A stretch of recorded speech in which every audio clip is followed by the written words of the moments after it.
Apple sage jelly is one of those really fun, sweet, savory combinations that surprise me so much.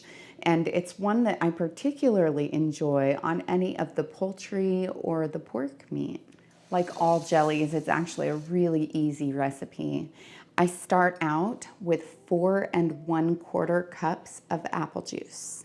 Then I'll add 1/4 of a cup of apple cider vinegar. I told you this was an interesting one. 6 tablespoons of pectin, 2 teaspoons of ground sage, 1 teaspoon of lemon juice, and 1/2 teaspoon of butter. I've also pre-measured 5 cups of sugar, and I'll set that off to the side. Now I'll place this on the stove and bring it to a boil. Now that it's come to a boil, I'll add my 5 cups of sugar. I want to add those all at once, and that's why I need to make sure that I have it pre-measured. Then I just stir until the sugar is dissolved, and I'll bring it back to a boil. Now that it's come back to a boil, I'll set my timer for 1 minute. I'll stir the jelly continuously just to keep the temperature the same throughout. Now I'll fill my 1/2 pint jars up to 1/4 of an inch of headspace, which is the space from the top of the food to the top of the jar. I can already smell that sage. It's just lovely. I'll then use a clean damp cloth to wipe off the rim of my jars, and that's to make it so that if any of the jelly got on the edge, that it won't interfere with the seal.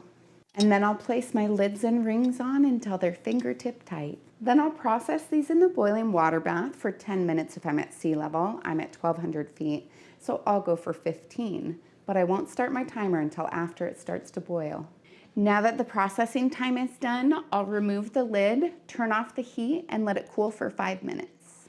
I'll then remove the jars and place them on a heat-resistant surface about 1 to 2 inches apart so that they cool down faster.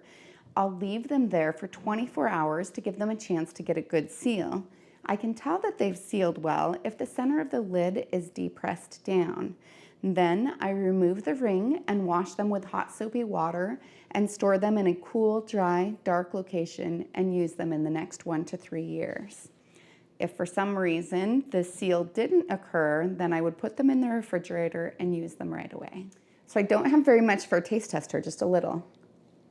I can see eating it on toast, especially like a multi-grain toast. That would be really good.